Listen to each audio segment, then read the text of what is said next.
Well, that was Stephen Harper today, giving a somewhat vague answer to questions about the promise of income splitting for Canadian families. The tax break would kick in after the budget is balanced in 2015. Well, for their take, let's bring in our regular, make that an extraordinary panel of MPs covering the political spectrum, going from left to right. Green Party leader Elizabeth May, NDP MP Robert Chisholm, and Conservative Parliamentary Secretary Erin O'Toole. Welcome to you. Well, I listened to the Prime Minister's comments very carefully, and I didn't hear a yes to the question of whether he's still going to do income splitting. Robert, what does this say about the Conservatives' promise? Do you think income splitting's dead? Is that what your translation of that is?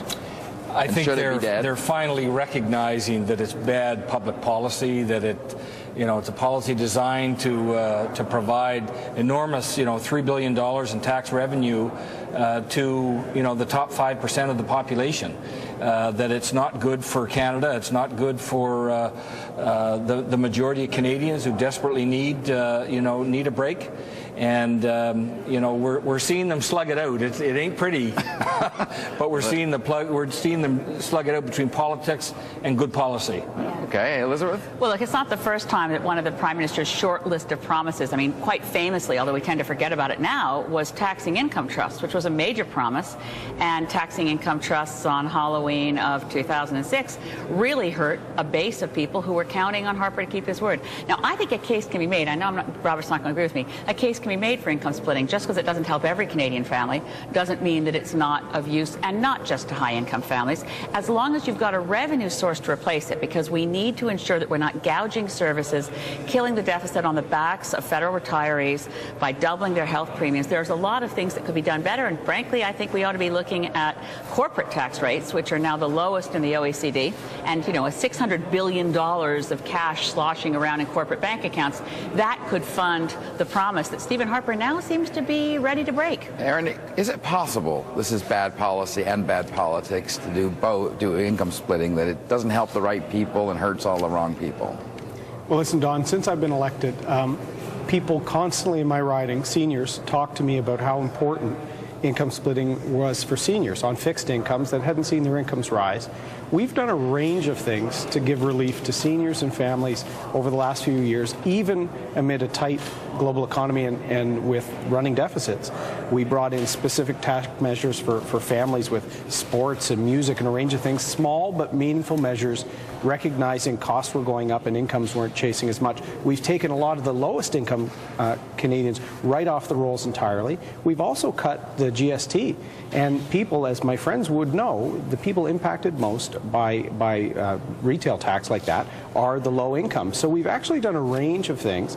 I would like to see more relief for families, balancing the incomes. Income splitting is a broad term. You can do that in a number of ways to smooth out the difference between families.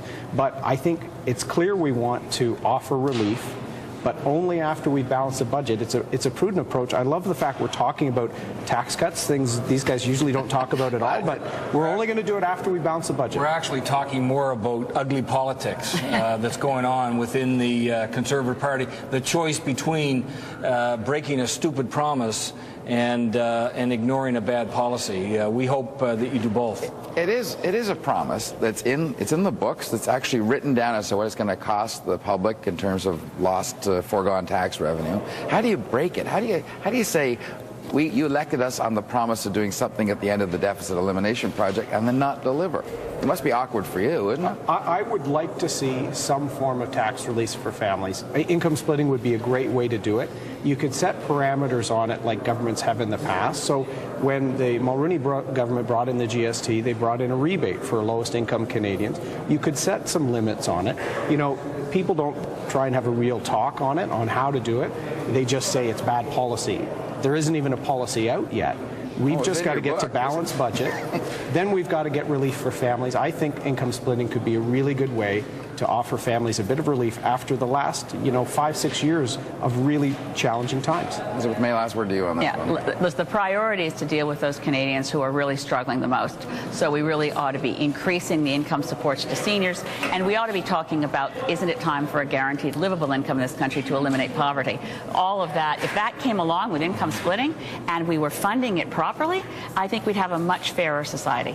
Things like tax breaks for tax credit for small business in order to hire young Canadians, for example.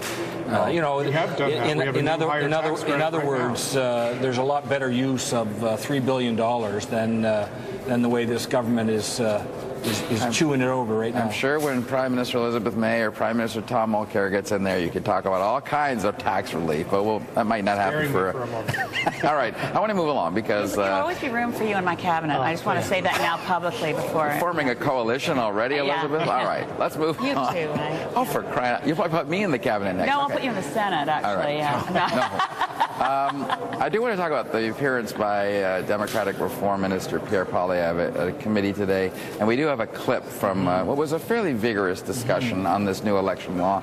Let's have a listen. It's not a question, quite frankly, you haven't made them neutral, you've made them neutered. Without that tool. Nothing could be further from the truth. In fact, the Fair Elections Act gives the watchdog sharper teeth, a longer reach, and a freer hand. What does that mean? Sharper teeth means tougher penalties for existing offenses. A longer reach means that he'll have dozens of new offenses to impose. And on that particular point... Can I address those three things? No, because I'm not finished. The reality is that the commissioner will have a new offense that he can impose, which is anybody who obstructs his investigations or lies to his investigators will be committing offense under the Act.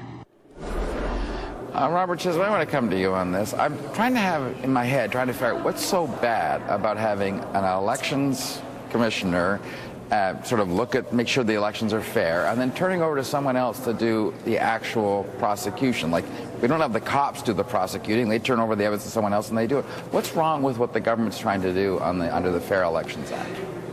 We don't have enough time to talk about it in the kind of detail that we need, Don. But there's no question that what this government is trying to do with this is they're trying to take away the capacity of Elections Canada to enforce what in fact is still going to be there after they try to pass this piece of legislation, and that's a problem. You know, they're creating a situation where the playing field is going to be balanced towards the Conservatives, and how is that? You know, we've seen that, but you know, what they talked about today in committee is the need to get this bill out and to talk to Canadians about it across the country. I mean, it's unprecedented that we're dealing with a major piece of legislation like this, and there's been no discussion ahead of time amongst the parties.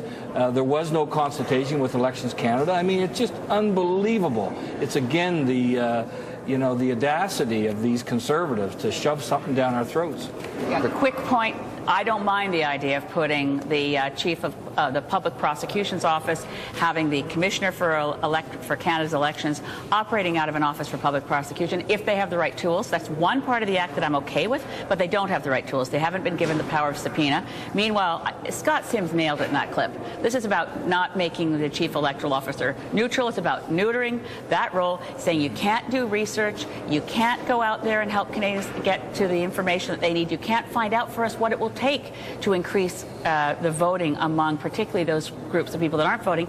And the worst parts of this bill are that it will make it much more difficult for Canadians to vote. Removing the vouching provisions, I believe, and a number of other legal experts believe, could make this bill unconstitutional. Yeah, Mark Miranda is not too happy. He's the Chief Electoral Officer right now, and he's got some concerns he raised in private. What's your response to the fact that what both Elizabeth and Robert are saying, this is a muzzling, a neutering, what's your response to that? I don't think so at all. You know, this is about the process being modernized and going forward. I think Elizabeth alluded to the fact that we're separating the rulemaking from the investigation and prosecution. Most bodies like BC Securities, Ontario Securities have done the same thing because it's the way proper regulation should be in place. We're actually increasing the number of voting days. There's another advanced voting day added. Vouching, Sundays, I don't think is appropriate in the modern age. Vouching actually harkens to a time where it was small towns, there was no photo ID. Remember the days when the licenses didn't have small towns, and I don't think it's appropriate to have someone to vouch. I think that situation. 25% of the instance of that led to some sort of irregularity. In an age where we have 38 pieces of identification that are acceptable, multiple days of voting, this is a time that we should probably say you need to prove who you are. Nowhere else in the G7, in the democratic world, are they establishing barriers. In fact, they're taking barriers away to allow everybody to have the right to vote. That's the bottom line. It's a charter-protected right that we have the right to vote under Section 3 of the Charter. This bill undermines that right. All right. Thank you all. We're out of time. Appreciate you coming out. See you next Thursday if we can assemble the troops by then.